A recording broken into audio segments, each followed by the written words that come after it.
Hello, my name is Mars, and welcome back to Beacon Pines. We found ourselves in a wonderful new timeline where Rolo is safe, no one is after us, and we have a date to have dinner with Beck and her moms. So we're gonna head on over to the Valentine estate. Unless there's anyone with anything new to say around here. I didn't check the coffee shop, I guess. No, none of the workers here have anything to say. Or the girl reading. Okay, so I guess we're going right to the Valentine estate, where Beck lives.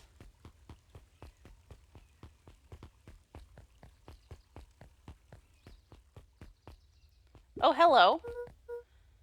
Good morning, Jeff. What's so good about it? Another day further down the tubes, if you ask me. Come on now, it's not all bad. The festival is coming up. The festival. Old man Valentine used to put on cockamamie shindigs all the time. And where did that get us?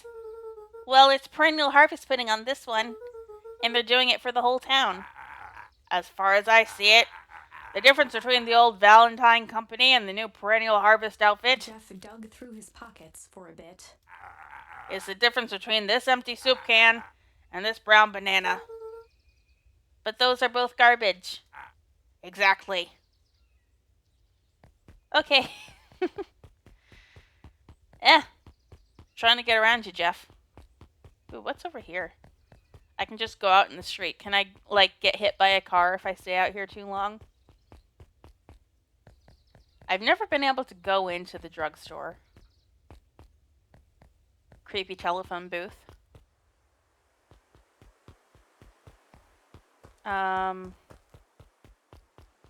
Hi. Oh there, little buddy. I just was peeking in to see if anything was going on. What brings you to this neck of the woods? Oh, I was just wandering around a bit. Wandering. Oh, how wonderful. Children and their wonderful wandering. Oh, to be young. Anyways, I can't let you pass just now. Top secret business that-a-way. Mr. Kerr winked with a wry smile. I'm just yanking your chain. Perennial Harvest is just making a few improvements. With gunk that makes you old. He gave Luka an energetic thump on the shoulder. Better head home now. Our harvest awaits. Gotta check every corner to see if there's charms waiting for me. Nope, just a creepy hyena man.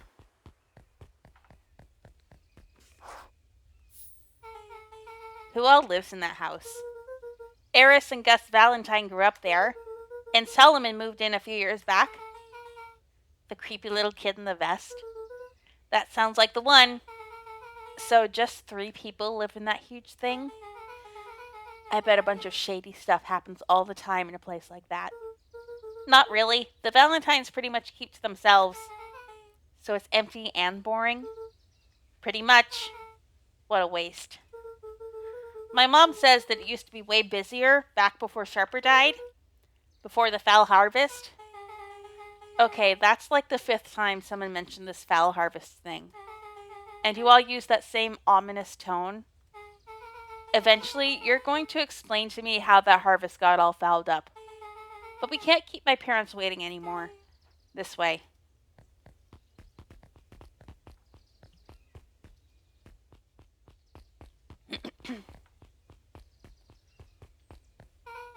Most kids would have just ditched me by this point. Why are you still here? You look like you could use some help. You know what, Luka? You're not so bad. Let's get through this as simply as possible. Just eat, smile, and nod. Fun. Great. Whatever you do, don't bring up their work. I think I can handle that. Took a long breath, then gave a firm nod. Here goes nothing. Are we gonna have to choose between perennial harvest and the Valentines at some point in this conversation? That's what I think my turning point's gonna be. Chapter 4. Dinner with the Moodwills. Moodwills. What is that, Dutch? Ilona Moodwill was worried about change. A gardener at heart, she understood the necessity of change, relied on it even. But there was a difference between the controlled world of her plants and this cluttered cottage in a strange town. Who Alona was the blonde one, right? Almost done. Nellie was a blur of activity, digging through boxes. Sorry, love, couldn't find the dishes. We'll have to make do with paper plates. Dinner went by without much conversation. As she watched Beck and Luka finish up their pizza, Ilona let herself relax into the chair. The things she cared about were still here. Why are we getting Ilona's point of view here? Really interesting. Nellie finally had the job of her dreams. Beck was beginning to take root. Ilona's task was simply to tend to them. She could do that. So, Luka, tell us a bit about yourself. Where do you live? Oh, I live with my grandma. Over on the other side of the river. Your grandma? Where are your parents at? Beck? Manners? It's alright. My dad passed away in an accident at the fertilizer plant 6 years back. Oh dear. My mom's been missing for a few months now. Like missing? Luka's eyes were fixed to his plate, pushing a chunk of pineapple around with his finger. Nellie was the one who eventually broke the silence.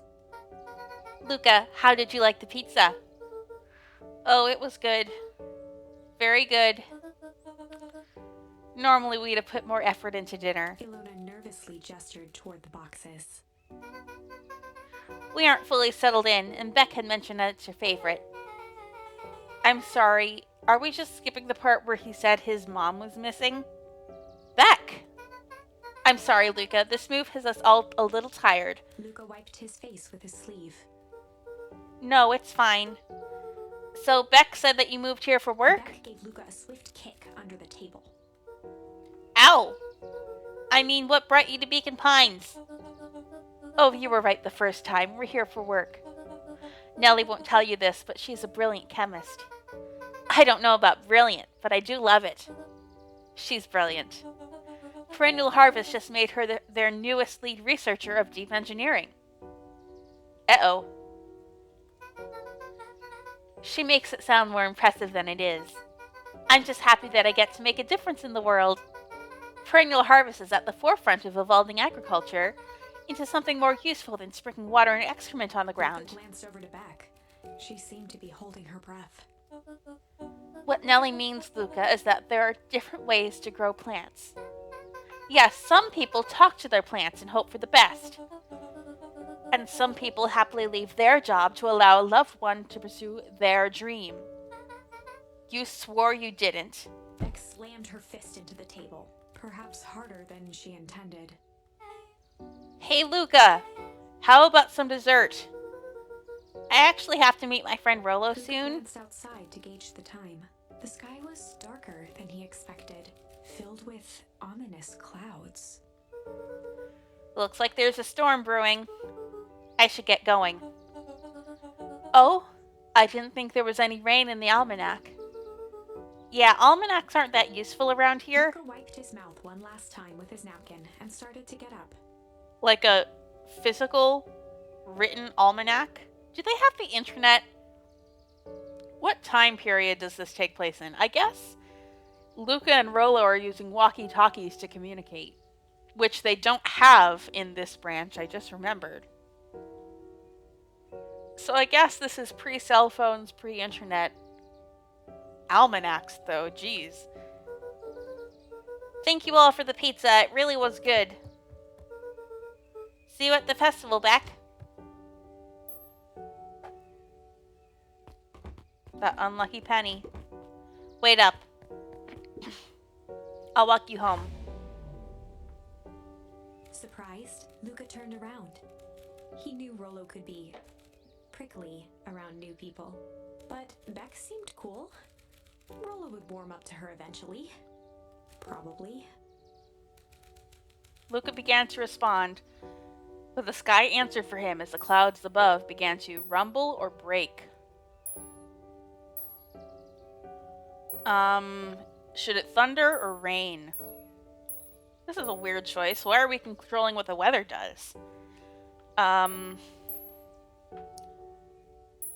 Rumble is like the warning of rain. Maybe break is lightning. Oh, I don't want someone to get struck by lightning. Let's rumble first. Luka began to respond, but the sky answered for him as the clouds above began to rumble with ominous thunder. You sure we can make it home before the storm kicks off? Luka surveyed the roiling clouds. I'd say the odds are good. Maybe you should stay here and I'll just make a break for it. At that moment, the heavens opened up, unleashing torrential rain. Care to recalculate those odds? Hurry inside, you two, before you catch cold. Alright, so I guess we're staying here. Luka, Nellie will keep trying to reach your gran on the phone. In the meantime, you two hold tight. Sorry, not much to do up here. Most of my stuff is still in the boxes. Mind if I poke around? Be my guest. Oh, I'm gonna poke and poke. Eye hole of the microscope. This looks wild. What is it? Gum. Gum? Luka adjusted the slide with his fingers to get a better look. I'm tracking the structural integrity of gum with increasing amounts of chewing. Chewed that one for 47 days. Luka wiped his hand off on his sweater and gave a nervous laugh. It's weird, I know. Beck looked down, timidly tapping the ladder with her feet. She's a weird girl. I get weird girls.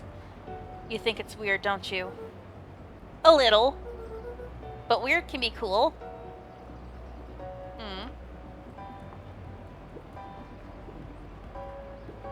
Luka bent down to examine the bouquet of wilting flowers. Judging by the odor, they were well past their prime. Pungent. He flipped open the attached card. Happy trails from Coach Walker and all the Fairview Condors. Boy, you weren't kidding about poking around, huh? Oh, sorry, was this from your old school? The most recent one, yeah. Some schools gave me going away cards. Some did flowers. When they're really trying to feel good about themselves, they do both. So you've moved a lot. Yeah, that's the thing with having a brilliant parent. There's always a better job somewhere else. These flowers would last longer if you put them in some water. That's the sort of thing I would do if I cared. Well, you cared enough to keep them is all. Radio. Oh, wow. Rolo and I have a radio just like this at the treehouse. Probably not exactly like this one. My mom and I tore the whole thing down to bolts. Fitted it with some state-of-the-art vacuum tubes. She seems pretty awesome. She gets carried away sometimes. I think she feels guilty for working too much. So when she does have time for me, she showers me with high-tech overcompensation. Luka flicked at one of the toggles. I bet you can get all sorts of stations on this. Not out here in the boonies. You wouldn't believe the stuff I could pick up back in the city. But around here, it's all farm reports and static. Ah, shucks. Luka, can I ask you something? Of course. Dang, didn't that hurt? I'll be honest. That hurt more than I expected.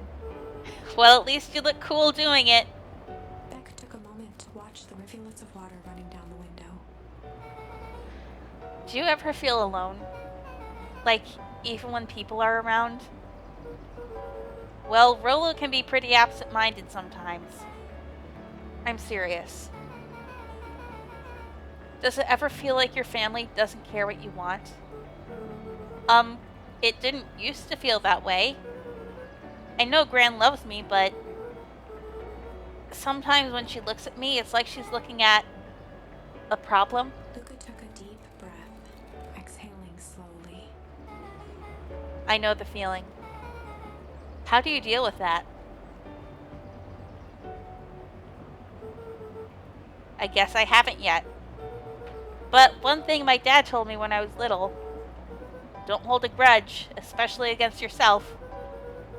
If you try to hold it all in, you're gonna pop. So then, what do you do when you don't know what to do? Dad never got to that part. Something I figured out on my own, though. You gotta do something. Anything. Here. What are you doing? I don't know. Something. We're gonna register our complaints with the storm. Listen here, you miserable universe. Stop jerking me around. I just want things to go back to the way they were. Everyone tells me it's gonna be alright. That things are gonna change. Luka let out a feral scream that echoed into the night. Every time something changes, everything gets worse. Screw this town. Whoa. Let me try. Moving sucks. I hate it. I hate that I hate it. Why can't I just deal with it and be happy for my mom? Why can't we just stay somewhere? Ugh! Her voice dropped to a trembling whisper. I just want to be a normal kid. Brushed off her shirt and straightened up. There. Close the window. There you go. Wow. I actually feel a little better. As abruptly as it began, the storm abated. Thanks. I needed that. Me too. I should head out before the rain starts up again. Sure, I'll walk you out. That was really nice. See you and Rolo at the festival? Sounds good. Luka. Don't let the universe jerk you around. Beck gave Luka a light thump on the arm before heading in. Chapter 5. Ooh, we made it to a chapter 5. Have we done that before? Friendly feud. The air was heavy with a hard rain's residue, the smell of wet things. Despite his dreary surroundings, Luka felt at peace. He'd never shared those details about his dad with anyone, not even Rolo. But it's not like this changed anything. Rolo was still his best friend. Adding Beck to the group would help balance things out. Everything's better in threes. This is what Luka told himself as he headed to the treehouse. Rolo's gonna be mad that we're late, isn't he? Okay. Hi, Dawn. Hey, Dawn. Tracking down a lead? You bet. I heard a juicy new rumor. Turns out, when Sharper Valentine died, he left behind a peculiar last will and testament. Peculiar how? He didn't just give his kids an inheritance. There were conditions. Like what? The document stipulated that Eris had to take on a child as her ward. A kid our age, who just showed up to town one night with a lawyer. Are you a child too, Dawn? I assumed that since you were running the newsstand and doing reporting that you were an adult, but no, you're a child. It is hard to gauge ages in this game. I guess anyone who is the same size as Luka or smaller is a child. But that's more characters than I would think would be children, so it's hard to gauge age. Solomon? Bingo! So Eris was forced to take care of him? Yep, or she would have lost everything. Why would Sharper care so much about some random kid? Rumor has it, old Sharper sold some wild oats. That explains the way Eris treats him. Poor Solomon. How did you find all this out? A good reporter never reveals her source, Luka.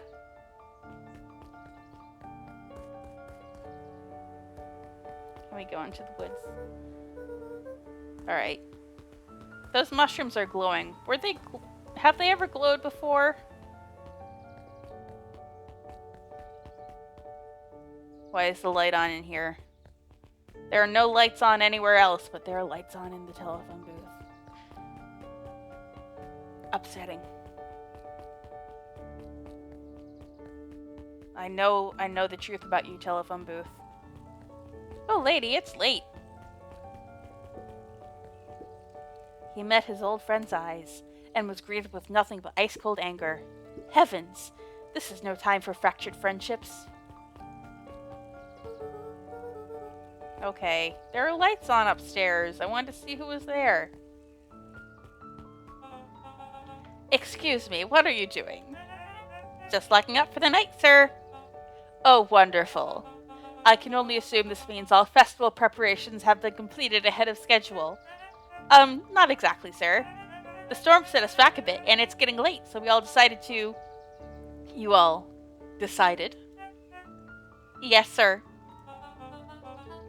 I was unaware that your job involved deciding things. We are all here at Perennial Harvest because we believe in creating a better future, yes? Yes, sir. Very much, sir. Do you want to be the one to tell this town that we failed them? No. That we gave up because there was a little rainstorm and we all got sleepy? Of course not, sir. Good, then it's decided. Yes, sir, we'll work till the task is done. See that you do. Our harvest awaits. Those poor clipboards. I can't help myself but root for them. 'Cause they're red pandas. Anything to poke at? No. Any more fish? Pungent. Luka wrapped a twig of thyme around the hook. Some fish have refined taste.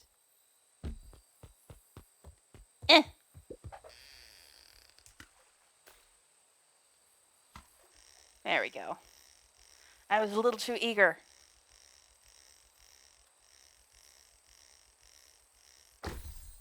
Ooh. That is refined. Property of Sharper Valentine. Figures. If he had his way, property of Sharper Valentine would be written on everything in this town. Should we give it back to him? He may not even want it back. The man's got a contentious relationship with time.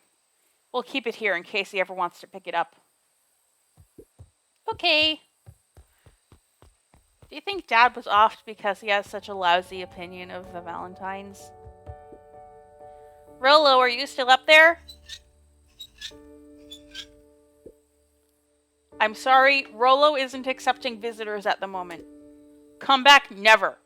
Luka had only ever heard him speak in this stiff yet gentle tone a few times, and it always meant one thing. You're upset.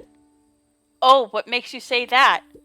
Maybe because my best friend abandoned me for no reason? I didn't abandon you. I'm just a little late. Rolo scoffed. The rain held me up. Liar. You weren't even home. What?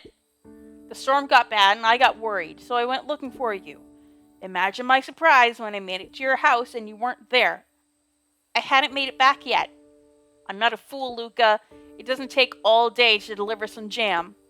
No, The storm rolled in out of nowhere, and I got stuck after dinner at Beck's house. Luka stumbled on his words, knowing he'd said too much.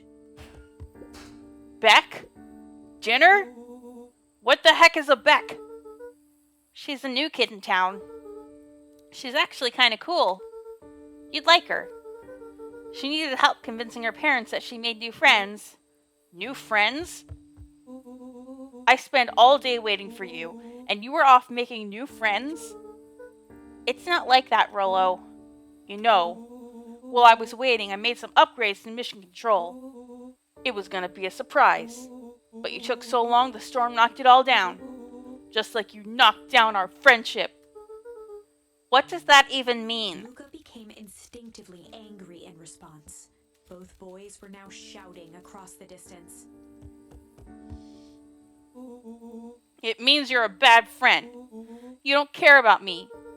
Of course I care, you ass. I knew I'd get in trouble waiting so late for you, but I kept my word, 'cause that's what friends do. Oh wow, what a noble sacrifice you made. Easy for you to say. Your gran doesn't even care. You can stay out as long as you want, and you wouldn't even get in trouble. Seriously? You're acting like I chose this? If that's what you think, then maybe you're the bad friend. Luka's tone changed to a calm, yet more intense anger. Maybe Pa's right. Storms bring more than water. This one brought out the real Luka. Stop quoting your Pa's nonsense like it means anything. Yeah, well, at least my pa is still around. Jeez. The words hung in the cold night air. These poor kids. Rolo's stomach dropped, knowing he'd crossed a line. But it was too late. Luka, Good night, Rolo. Dang it.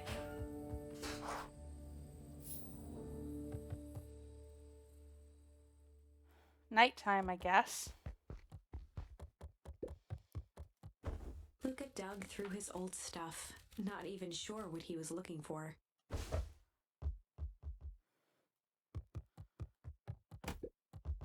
Rolo. What a jerk. Call me a bad friend. I don't have to interact with it, I just have to walk into it. Ooh, I'm Rolo. Look at me and my amazing family. If I kick this enough, will I get a charm? I want charms.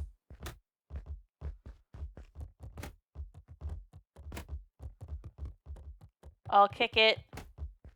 1, 2, 3, 4, 5 more times. Or 6 more times. And then I'll go to bed.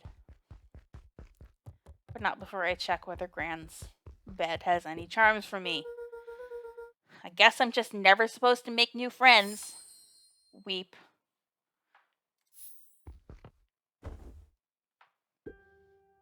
Luka, Gran cooed gently from the hallway. you slept straight through breakfast. Luka, are you alright? I'm fine. Just don't feel like getting up yet. Okay, I'll leave this oatmeal by the door. I've got to run out and take care of some things. Okay. I'll be back later to check in. Sure. Luka just wanted to be alone. He waited to hear the sound of the front door closing.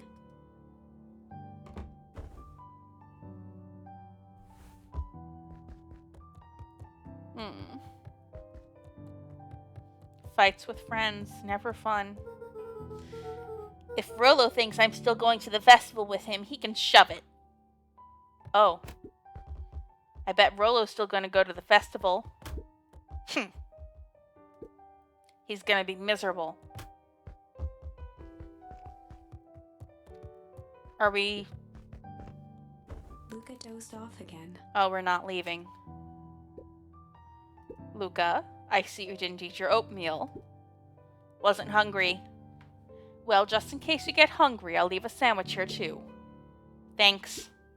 Rolo came by. What did he say? He wanted to talk to you. What did you say? I told him you weren't feeling well. Good. So your plan is just to sit in your room all day? Pretty much. Well, I need to pop away again for a minute. If you decide to enter pity party and go outside, I think it'd do you some good. Noted. Luka still couldn't bring himself to go out. Besides, if he ran into Rolo, he'd have to actually confront the situation.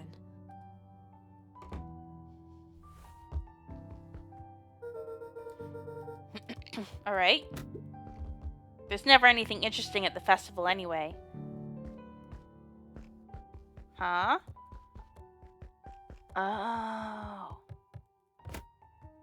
I'm supposed to kick the soccer ball up there? I can do that. The Adventures of Hank Atomic. Rolo's favorite book. The complete first volume. Luka carefully opened the cover and began to read. Rolo had received it for his birthday, a special hardcover edition with behind-the-scenes commentary and bonus art. Rolo cherished it, but asked that Luka keep it at his house. Luka wasn't sure if it was because Rolo didn't trust himself with it, didn't trust his sister around it, or just wanted an excuse to come hang out at Luka's more often. Whatever the reason, Luka didn't mind, but it had stayed right there where Rolo had stashed it ever since. Now, at the foot of his bed, Luka lost himself in the pages. He'd read it all before, but at this moment, it somehow felt sentimental. He was well into issue number 5 when he heard soft footsteps from the hallway. Luka, another little friend came to see you. A girl named Beck Modwell. She said she met you yesterday. What did she say? Is she here? She was just dropping by. I told her you weren't taking visitors today. Oh, she seems nice. Yeah. You had a fight with Rolo, didn't you? Can I come in? Maybe later. All right then. I'll leave dinner on the kitchen table, in case you want a bite before bedtime. Without realizing it, Luka had pouted away the entire afternoon. He once again felt the weight of it all and allowed his weary eyes to close. Luka stood in a vast black expanse. He looked up at his father standing beside him. Walt was working a straw at the bottom of a fountain glass, trying to collect the last bits of milkshake. Dad? Where are we? Taking a final loud gurgling sip, his father peered up from the glass. He jangled the straw playfully with a warm smile, then lifted the empty glass as if to point into the darkness. The source. The source. Luka's eyes followed his father's gesture. In an instant, he was sitting in front of a blazing campfire. Across from him sat a large figure in a yellow hazmat suit. The figure's voice was a scratchy echo. Well, if it isn't the man of the hour, make yourself comfortable. Luka held his shivering hands over the flame to warm himself. It doesn't work that way here. Their yellow-gloved hand pointed to the base of the flame. It's a cold flame. See? Luka peered at the base of the fire. It wasn't wood that was burning. It was Beacon Pines itself. Tiny buildings, freezing and crumbling as they were consumed by flame. Luka could see small shadows moving in the burning city. People. Luka leapt to his feet. We've got to help them! The figure gave a dismissive wave of their hand. Why waste energy helping people who can't even help themselves? The figure bent down to examine the panicked crowd as they desperately tried to stop the flames. They only care about what's right in front of them, not like us. Luka's voice was a trembling whisper. Us? The figure slowly stood up, grabbing its helmet with both hands. With a jolt and a twist, the suit emitted a gasp. A cloud of torpid mist escaped, slowly revealing the face within. Luka's own face looked back at him, older, worn, distant. The sensation was oddly familiar, as if he'd caught his own reflection by surprise in the mirror. The doppelganger smiled. I tried to help once. He gestured towards his face, and all it got me was this. So if the person in the hazmat suit is Luka but older, that just kind of reinforces the idea that that's what the green goop does. Maybe they made him older in the version of this timeline where Luka gets captured. It's a story about change, quote unquote. So maybe this is what they did to him. Turned him into an adult, I guess. Luka staggered back.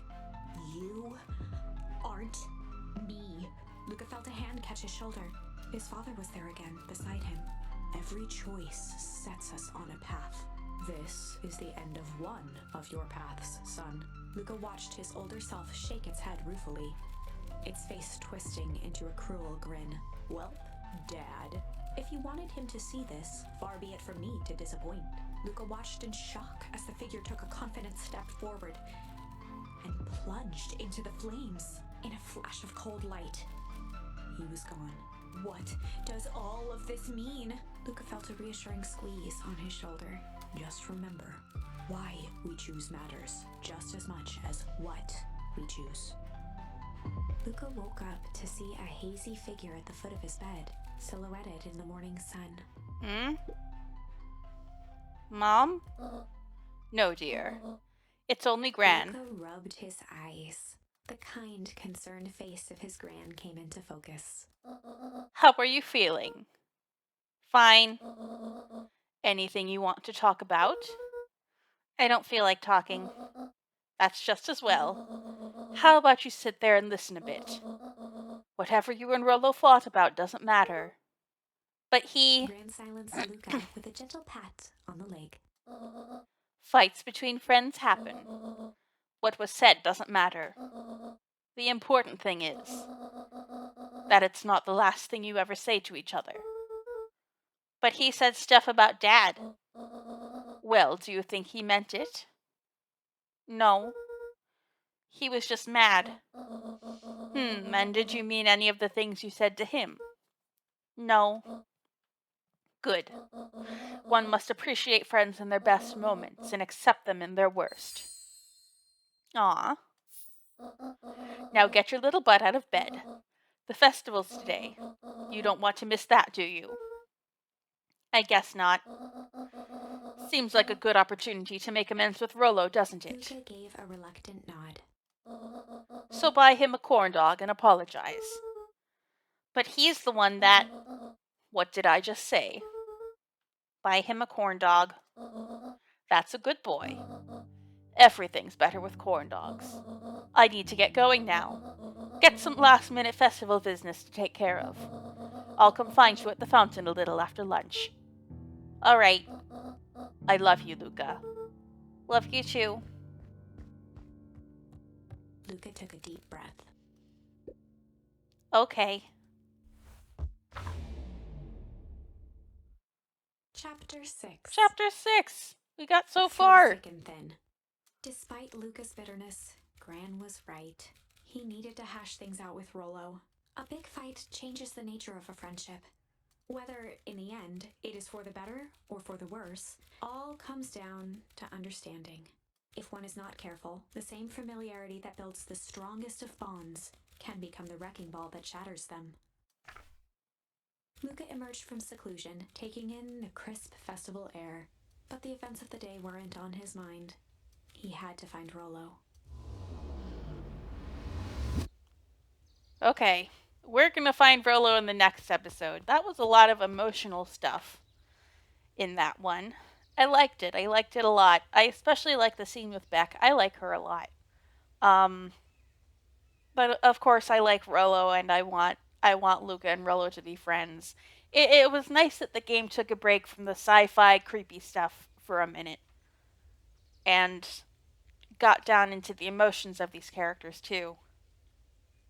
I can't wait to see Beck and Rolo working together in one of these branches. That'd be awesome, wouldn't it? But we'll see where this all leads next time. Until then, I have been Mars, and I will be back with more Beacon Pines.